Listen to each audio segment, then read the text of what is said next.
Wait, hold on. Min late. Soster. Min søster Hold on a minute, hold on a minute. Bursdolskik, Anna. Okay, This yeah. is a clusterfuck. It's okay. Yeah, because I didn't know we were starting. All right, Too stop bad. it. No. No. We're You're still reading. going. No, we're Okay, just well, he'll edit it out. I'm reading Okay. it. Min søster Bursdolskik, Anna. Why? My 18th birthday was different. Different bad or different good, I'm still not sure. Either way, definitely not your run-of-the-mill anniversary of being born. Okay. Okay, so here's the the thing. thing. Oh, you got Something Shrek. changed about my family when I was little. I have such happy, carefree memories with my older sister that suddenly dropped off, like off a cliff, and I don't understand it. This is one of those things you realize you'll never understand it, then just give up and get on with your life. This is permanent. Forever will it haunt me. No, go ahead. Oh, okay. But it was tolerable up until I was 15. I mean, I still had my parents, and we would still venture outside the castle once in a while. They were so tight-lipped about Elsa, that's my sister, sorry, that it frustrated me, but most days I simply accepted that they were never going to spill the lutefisk about why she wrote me off. So I put all my effort into enjoying time spent with my family that still felt like I was worth talking to. Which Elsa, for all mysterious reasons, did not. And then at 15, I lost my mother and father. They were the king and queen to everyone else. To me, they were my only friends, my entire world. With one tragic incident at sea, they were out of reach beyond the grave. And Elsa was out of reach beyond our oaken doors. I was literally alone. Somebody else read. You, Christian. Christian. Should I Yes. read it? Hold on. Their death. Their death is almost certainly what triggered my emotional shift. It was so gradual. Not even I noticed it, but that got the ball rolling. I spent more and more time outside Elsa's room, lying on the floor and talking through the slit at the bottom. Long ago, she learned to hear my footsteps and hide. When she was, say, 8 or 9, I might still catch a glimpse of her playing on the floor or pacing before she realized I was there. Not anymore. Regardless, I would talk to her, tell her about my day, beg her to come out and play with me like we used to. As I got older, build a snowman turned into get lunch or go for a walk or talk about boys, anything, everything. But when she refused or more often ignored my existence, I'd keep talking. I'd read to her, sing to her. Some days I could convince myself that she was on her deathbed and that this was the only thing keeping her alive. In a way, maybe it was the only thing keeping both of us alive. We went through phases. Once she would refuse me more loudly, scream at me to leave, wail at call me names to get me to leave her alone. That was when I could usually hear her crying. Some months slipped by without her uttering a single syllable. Some month I tried to stay away for a while, frustrated with her being held at arm's length. Some months I'd sleep outside the door on a borrowed pillow, waiting and hoping for her to emerge, crying myself. He died. Oh, do I go on? Yeah. Okay. Oh, I would see her. Really did make it sound like I never saw her before, but yes, once in a blue moon, I noticed her out of the corner of my eye at the end of the hallway. But by the time I chased her down, she'd be locked tightly away in her room. Sometimes she would open the door when she thought I wasn't there, see the enemy lying in wait, and slam it again. Once or twice. Yeah, this is the thing that hurts my heart, and part of the reason I never gave up on her entirely. Once or twice I'd wake up on the floor outside her room and find a blanket draped over me that wasn't mine, even though I was alone. Could have been one of the servants, but... More and more things would slip out of my mouth that sounded strange, even to myself. At first it was only the phrasing. When I would mean to say that I was frustrated with her silence, I'd say, "Why won't you let me in? Can't you see how much I love you?" Meaning that one day I might be wed to someone in a distant land and leave her alone in her castle. I'd say, "What if I left you for another man?" Whoopsie, not exactly what I intended to imply. Funny, huh? Except it felt true when I'd say it. I really was emotionally tied to her in so many knots that I wasn't sure that they could be unraveled. I wanted I wanted them to be sometimes, but most times I liked the knots the way they were. My emotions were the only connection I had left to the girl who had once been my best friend in all the world. Why couldn't she just return my affections? We were sisters, weren't we? Sisters are supposed to be close, supposed to share their lives in ways mere friends or suitors never could. They're for each other forever. What had broken us this way? Was it something I had done and for whatever reason didn't remember doing? All of our childhood memories were so idyllic. There was no dark incident, no horrible mistake that destroyed our precious bond. Didn't make sense. And then came my 18th birthday. The morning hadn't been that different from any other, except for the minor festivities. A few scattered gifts from noble houses in neighboring friendly countries. Some small banquet for dinner. Making idle conversation with the castle staff, all of whom treated me well enough, but none of them were really friends. Trying not to talk to the paintings again. Pretty much a typical day of celebration. However, late that night, when I approached my sister's chambers. Elsa? No surprise. Christian, go. All right. It's my birthday. I'm 18. Can you believe it? You probably knew that though, or maybe you forgot. Of course, why would you want to remember anything about me? No, I swore on myself. You said you were going to stop being passive aggressive. That never solves anything. I saved you a piece of cake, setting it down by the floor. I flapped my hand at it to waft the smell through the crack. It's double chocolate. Isn't that your favorite? Is it still? I'm sorry, maybe it's not. Maybe you don't want it. If you do, though, it's right here. Stony silence. Wesselton sent exotic fruits, I went on as I settled down, cross-legged on the pillow I had brought with me. Actually, I considered several times asking someone to custom build a cabinet to put outside Elsa's room that would hold pillows for whenever I visit her. But that seemed frivolous. Also, my sister would probably have it removed to discourage me.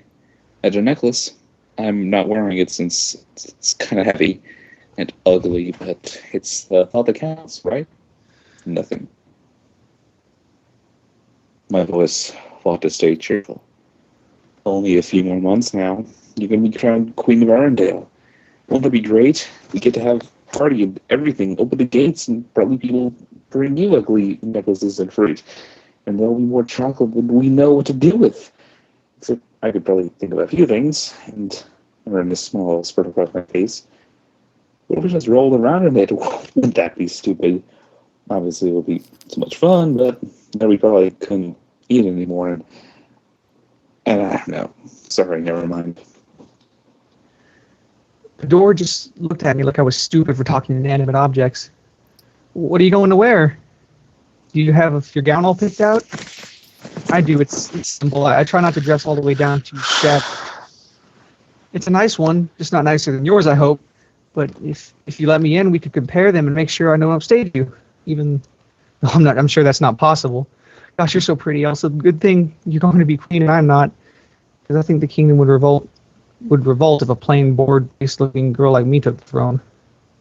I tried to laugh a little, but it sounded so hollow that in that abandoned hallway that I didn't hold out for long.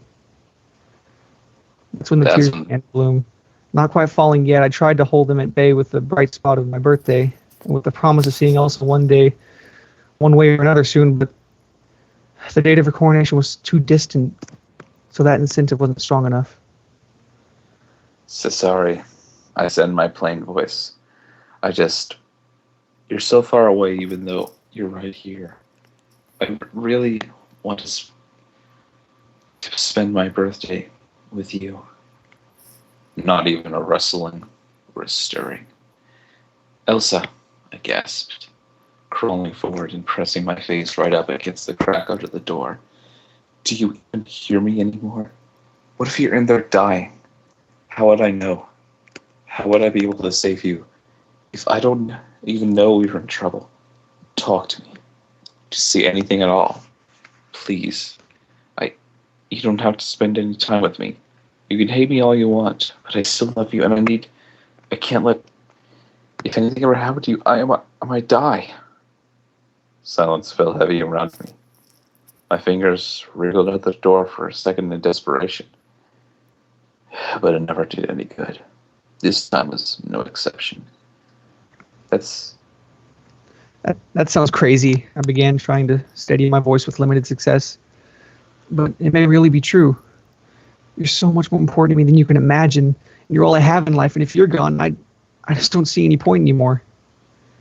Grabbing the cake, I sliced it horizontally into 4 thin pieces, squished them next to each other on the plate, and slid it halfway under the door.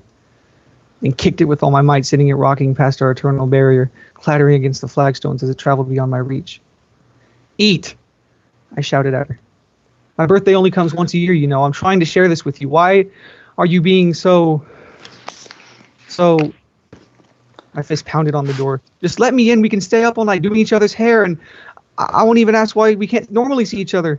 Even though it's tearing me up inside every day, promise with all my heart, if I can just see you, feel you close by again, I won't ask for another thing between now and the coronation. I screwed up my courage. I won't even visit your door again.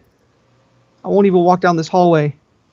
You can have all the space you need if you say just one word to me or come out here for a few minutes or let me in or anything at all. Just anything. My eyes under the door. I could see the plate near the bed, and that was it. The fork had fallen off right before it came to a halt, but the cake was still in place on board the vessel. Elsa. I waited for a while after that, heart in my raw throat, burning in my stomach. No reply at all. Damn it, I sobbed, the tears coming more freely now. Why? What have I done that was this horrible? Was it something I said? I take it back, all of it. Something I did. Maybe, did I hurt you? Oh God, what if I crippled you and you're lying there on your deathbed? And it's all because of me. No wonder you hate me. You hate me so badly, so you sealed away me from your life. Then I was lost in sobs for quite a while. Not sure how long. What brought me back around was a scraping sound, and my eyes opened to see the plate was right there in front of me. Scrambling, I shoved it aside and pressed my face to the door. This was too good to be true, and it might not seem like a big deal to you, but the sight of her bare heels pacing across the floor to her bed was like sunlight peeking through a furious thunderstorm. Elsa, I said in the barest whisper. Her steps hesitated, and she turned around. Her feet were huge now. Well, not really. I mean, they were proportional to the rest of her. We probably actually had the same shoe size. But it had been so many years since I last saw them that it was the first thought that came to me. Swallowing, I began, Elsa, you... And then they turned and vanished off upward as she climbed into bed.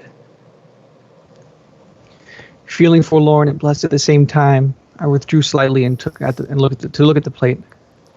Half of the cake was gone, and a morsel speared on the floor had a neat half moon missing from it. She had shared my birthday cake with me. Not knowing why, I picked up the fork and stared at it intently, studying this discovery, this treasure.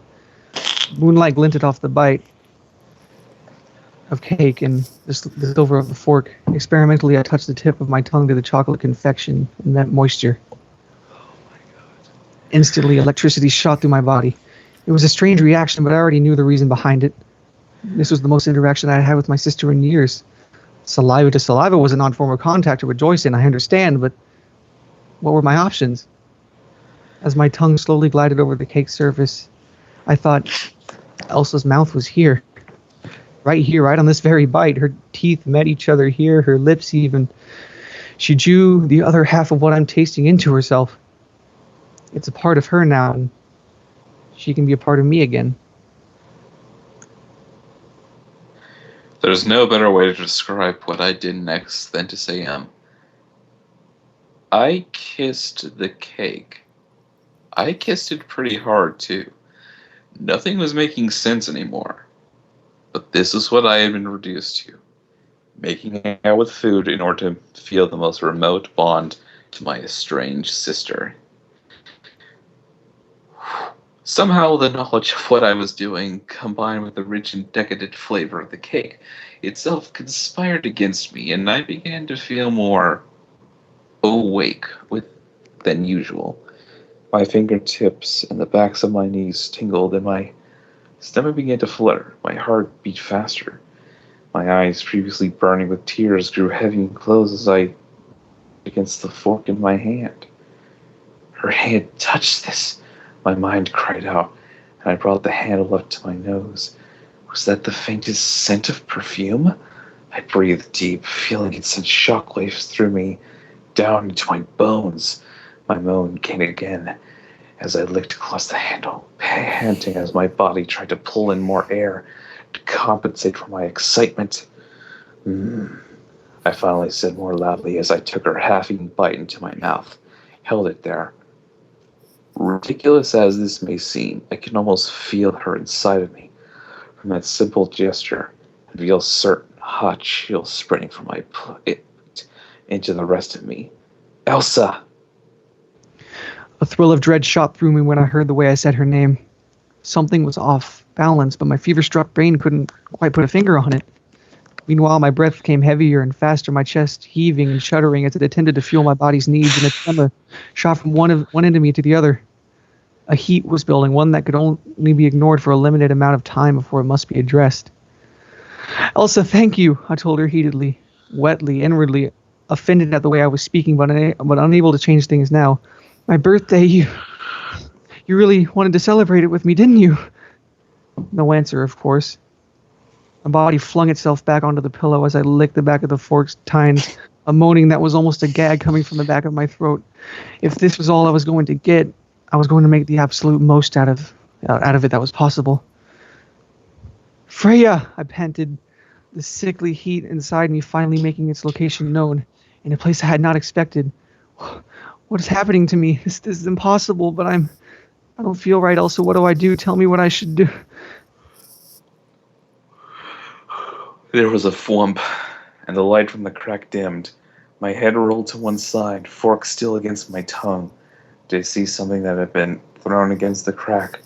No doubt a blanket to muffle my unholy noise, cover my abominable shame. The light wasn't completely blotted. A square at one end was still open, but mostly I probably couldn't be heard now. It was kind of her to offer me such consideration. How wise of her to try to blot out the noise. Sisters shouldn't talk to each other this way. Shouldn't feel this way about each other to begin with. How offensive and disgusting I'd become in the long years since she turned back on me. It's not fair, I moaned, trying to keep my voice down and failing miserably. You're so far away from me. Why can't I have you? Again, I meant, why can't I have you as a part of my life again? But perhaps my stopping place conveyed my true, well-hurried feelings in a way I never could have intentionally. The heart knows better than the mind, which can be changed more easily. My thighs began to rub together as I held the tines in my mouth, relished the last vestiges of chocolate, and my Elsa, slowly the metallic taste took center stage. Heat blossomed and intensified as I did so, and my breaths were coming in shuddering gasps every time now. Never had I felt anything quite like this before, not that I even know what to call it. Every night I began to half sob, half moan.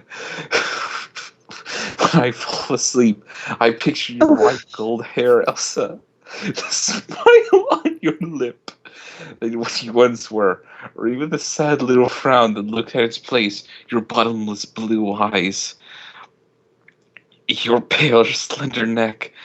You're all I ever think about, all I want. What on earth is keeping you from my arms? How do I kill it? It doesn't need you like I do. I can never love you like I do. Abandoning all pretense, I pressed the silvery handle of the fork, the last thing she had touched, against my loins through my clothes, and felt flames lick along my entire bottom half. The sound that burst from my throat was obscene, but that didn't matter anymore. It was so incredible. But what was I even doing? Surely true ladies did not go around using silverware on their unmentionable parts. Something must have been wrong with me, and that something might even be the reason Elsa wanted nothing to do with me lately. Maybe I was simply a broken princess beyond salvaging.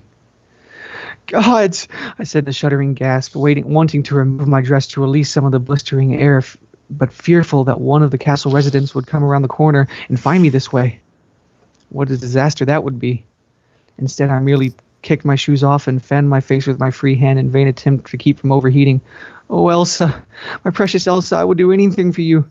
Anything for you to be with me right now. Slowly, I cut off another bite of the cake and placed it in my mouth, holding my breath as the flavor burrowed down into my soul. And that's when I heard it. A soft, shuddering sigh from the other side. Elsa, I asked sharply in dismay. What? Are you there? Leaning down slightly, I could see a strand of pale hair sticking past the light-blocking device, moving slightly as she moved. What are you? Her moans were shapeless as whispers, holding no sound but wind, but they were moans all the same. Holding my breath, I watched her hair and listened to her panting, making small squeals as she likely experienced the same insanity I had just been bombarded moments before. Ah! As I breathed, as tears slid down my cheeks, raising my skirts, pressing the fork handle more directly against my underpants. My God, I hope my parents read this. I'm sure the warmth holding my dress freed would have been the reason. Would have been enough to drive off the cold of any small room. This is the best birthday gift you could have given me, Elsa. I do love you, and with all my heart, whatever your reasons, I won't you have me anyway, Elsa. Until that point, I had been regretting the bizarre noises coming from my own throat, but those that were emanating from Elsa on the other side of the door were much more peculiar. The raw need was stronger, and the half-hearted attempts to stop herself from making any sounds at all only distorted them, made them seem hungrier, stranger. As I watched in amazement, her head slowly came into view as she lightly crept backward along the floor, and her little ear showed me she was staring straight up, afraid of what I might find. I gripped the fork by the tines and slid the handle down the front of my panties, eyes focused on Elsa so I wouldn't see my own shame. The semi-warmed metal still felt like a chip of ice against the burning there, crackling along my entire body and causing it to stiffen, my toes to curl, my back to arch. What was this? How was it happening to me? How was I supposed to endure this for even a second? Yet I wanted to keep going, wanted to feel the hard metal against my slick, syrupy heat, wanted to feel Elsa against it, wanted to feel Elsa against my sodden folds. What kind of nonsense was that? It was true, of course, but thinking it made me feel like an insane person, feeble-minded, wanting things that beyond the realm of possibility, even though thought rang just as true inside myself as my wild heartbeat. Unwilling to waste another second, I reached under the door, snagging my fingers against the obstruction. The cloth pulled aside easily, and my cheeks filled with rose as I saw bare flesh. My sister had at some point disrobed, easily enough done inside the bedchamber, rather outside in the hallway. She must have heard my breath catch because her head whipped to the side, and I saw her wide-eyed take in what had come to pass. One hand shot downward. No! I almost screamed, even though the pleasure in my voice almost robbed it of its raw fear. No, please don't. Just leave it, please. I'll be good. I'll do whatever you want, but please. A single tear ran from the corner of her eye to the floor. But she did as I asked. Her arm lay against most of the door, naked shoulder flooding my senses with wonder, despite how mundane it would be to see anyone else. And her eye took up the slight remaining visible length. Again, her panting resumed. This is scary to me, I began to tell her, as my hand increased its speed. As my other hand moved unbidden to my chest. But I've never felt... We'll cut you. But I have never felt better than I do right this moment in about 10 years. It's so... What would you even call this? Sorcery, maybe? I'm so confused, but it's so good in you. And we're finally... Shh. It wasn't even a real word. But it was the most I'd heard from her in months. Okay, I whispered, filled to the brim with bittersweet happiness. This is what I wanted the most. Even if I couldn't have it quite the way I wanted. Okay? I can be quiet. I promise. Just, well, it's harder than usual. So can you cut me a little slack tonight? I saw a little chuckle, followed by more gasps. My heart soared in eagle's wings as I pushed... As I pushed our chair, your gentle against my wetness, and I heard my shoulders break as I pulled my gown down to expose my chest at the half-life. It's like space that rapidly stiffening being one mound. The sharpness of my next moan wasn't a good in Elsa, and I saw her arm move slightly as she changed her positioning. Saw her milky ribcage exposed to me. I wanted to reach out to touch her. I wanted to destroy that door and launch myself atop her lean, parchment-hued form. And I didn't know what I would do after that. Not even the faintest clue, but it was what I wanted. And what I wanted was something I couldn't have. So I forced myself to relish this new experience. This lessening of the barrier between us, even if only for tonight. I loosed from my lips, shivering. Oh, my Freya, this is so big. Oh. Is that strange how I describe it? I want you to make it less big because if I give you half, I can give you half of it. We can both hold some, and it won't be so big. And we can. And I want Anna. Elsa choked out, the words sounding foreign on her tongue as she moved. Something thumping against the door in her haste. The single eye was squeezed shut, though the tear track remained. Anna, I. Yes, I half left, in a vague sort of triumph. The heat was building to explode somehow, and I knew instinctively that afterward, this would all go away. Whatever happens next, you have me. Right now, I'm not going anywhere. I'll never go. In spite of her best efforts, strained whispers became shouts as her back arched more and more. Once her head flung towards me, I could see her mouth hanging open as she drew in breath. I could see her pink, luxurious tongue a mere inch above the floor. How I wanted to draw that tongue against my own. Oh, Anna! She screamed. She half screamed through the door at me, face pressing right against the wall, eye glazed over but stricken with the need to finish. Anna, I'm sorry. I'm so sorry. You'll never know. It's more than I can stand, but you have to know. It's all I can do for you. It's all I can do. Don't say more, I sobbed, my face in the same position. Just love me tonight, even if you both hate me in the morning. I already hate me now. Never hate, she growled, and I heard a repeated thumping against the door, imagining her arm moving, doing what I was doing. Just, how is it to... Why does it have to be like this?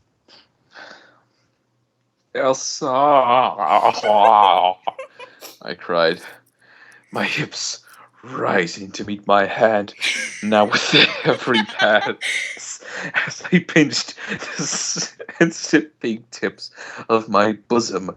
Be with me forever. I can't, Anna. I can't. I want to, but I want you, but I can't. I can't.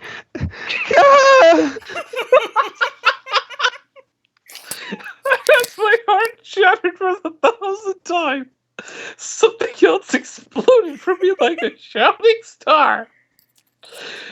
More wetness than before coated the fork.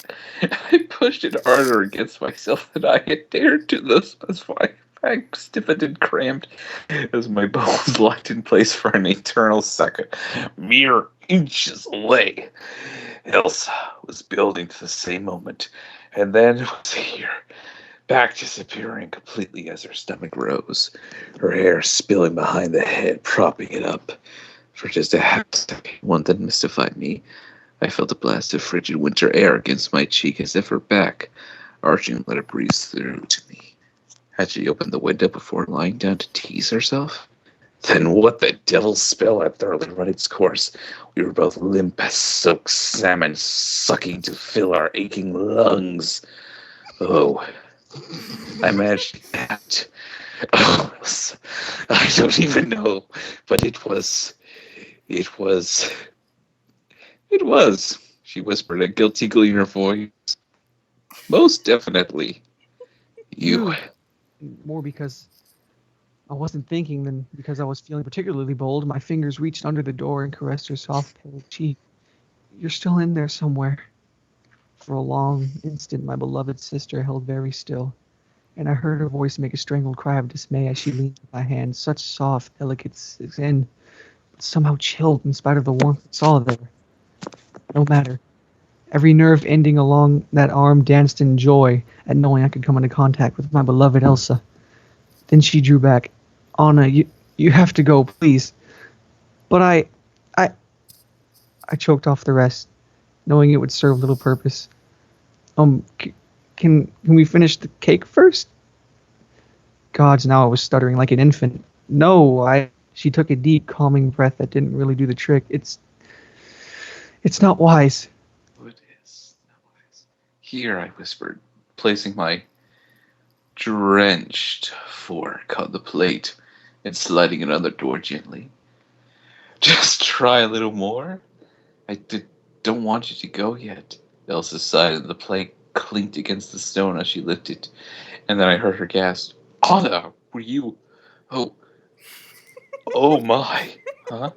This fork is covered in... I can actually hear her swallowing anxiously. Anna, what am I supposed to do with this? Sorry. I breathed, my already hot cheeks flushing now, else I swear before the gods of our ancestors, I wasn't thinking about the fork when I passed it back. About the two, that was the last thing you had touched. I can't go anywhere from here without sounding weird. So maybe I should just keep my mouth shut. Oh yeah. She breathed, her voice muffled. My jaw dropped. No way. I didn't dare speak, didn't want to interrupt whatever was transpiring behind the door. Nah. That was her mouth reopening. There was a hesitation, a loud, shuddering gasp, and scraping, clanking sound, and the plate was thrust back through.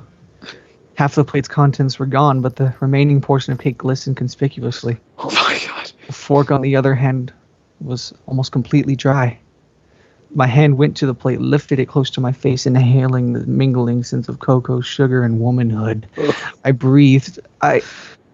You're giving this to me? There was a shyness in her voice that I was only used to hearing in my own. Happy birthday. Really, I can't tell you if the tears were from gratitude or dismay as I consumed her gift to me. I can't tell you because I'm honestly not sure. Just that they were thick and hot and ran to my chin to mix with the sweat. Every time the fork returned the plate and clanged before the sticky, hot, salty sweat confection to my lips, I heard a fresh moan from the other side. She liked that I was enjoying her adding frosting. I liked it too. Oh, I moaned. Oh, God. I allowed another mouthful, touching a fingertip of my free hand to the top of the cake. Held to my nose, it was nothing but pungently fresh Elsa. But instead of tasting it, I reached out to jerk my panties aside and press it directly against my own rich fluids. This is what I hungered for the most, for us to be together as one, inseparable, to join with her as deeply as I could. Anna, do you like it? Elsa was crying out wetly, and I heard an odd slapping sound I couldn't identify. Do you like your cake? Do you like it? I love it, I bleated, swiping another droplet of its surface and pressing it onto myself, fingers exploring where the fork had been before. It's so delicious. Can we share cake like this on your birthday too? Can we? Oh, she gasped out, the end coming much sooner than before. I heard a very sharp thump against the door. Oh, Freya, we should do this. This can't be like this on your birthday too. Well, wait, no, this can't be happening. It's not, I promised her with a sudden urgency in my voice. Don't worry. It's only for you and me. Our cake, nobody else. It's not for anyone else. I wish I could play like this all the time. She breathed between mouths so quietly that I almost could catch it. And because she had given me so much, seemingly at a great personal cost, I restrained every loud and furious demand to know why I could not be this way, why she couldn't let me love her. Again, we reached the heights of passion, each other's names on our lips, crumbs of chocolate in our mouth. I'm not sure how long I lay there with my legs open, hoping to cool off my nether regions, but I only had eyes for my sister's head on the other side of the door. At long last, I saw her sit up stiffly, saw the distorted flesh of one buttock and the bottom of one foot, and then she was hefting herself to a standing position to take herself away from me. Elsa? Nothing. Elsa, I know things can't be like this all the time, and the reasons are something I can't know when I'm trying to respect it, but I want you to always remember that if we could, it would make me really happy, really, really happy. A long moment passed as she stood there, a very long one. I'd just about given up when her voice whispered, "Not long now until the coronation ceremony. I'll see you then, okay?"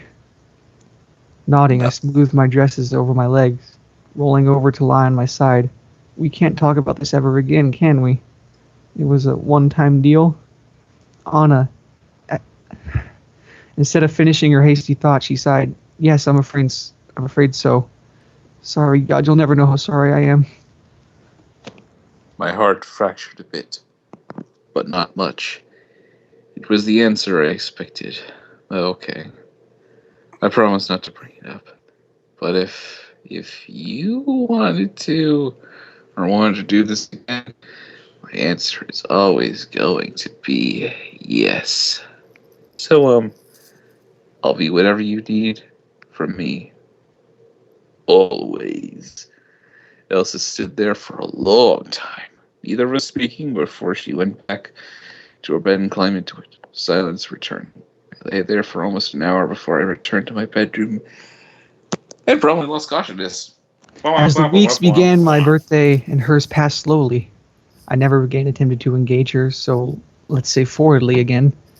Once or twice I did feel the stirrings outside her door, but I stopped myself from speaking and merely went back to my own room and purged the urge in whatever way possible. It was never enjoyable as that first time, of course, but it felt like a very tenuous connection with Elsa and was therefore very precious to me.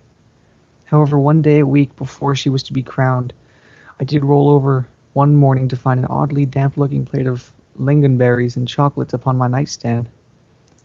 How she got in and out without waking me, I couldn't say, but I ate them slowly, savoring every last bite. I hope tomorrow's coronation ends whatever torment has kept us apart once and for all. It's my only true hope for happiness in this life. Once all the guests have gone home and the gates are closed again, I plan on asking her if we can share a bedroom again like we did in the old days. It's bound to be even more wonderful the second time around. After all, slumber parties and chocolate cake are perfectly normal. Sisterly things to enjoy, aren't they?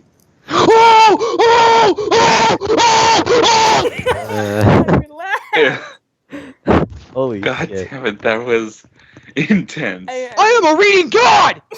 Yes. I'm so glad my parents are out right now. My parents are still in my house and they Oh heard my all of this. god.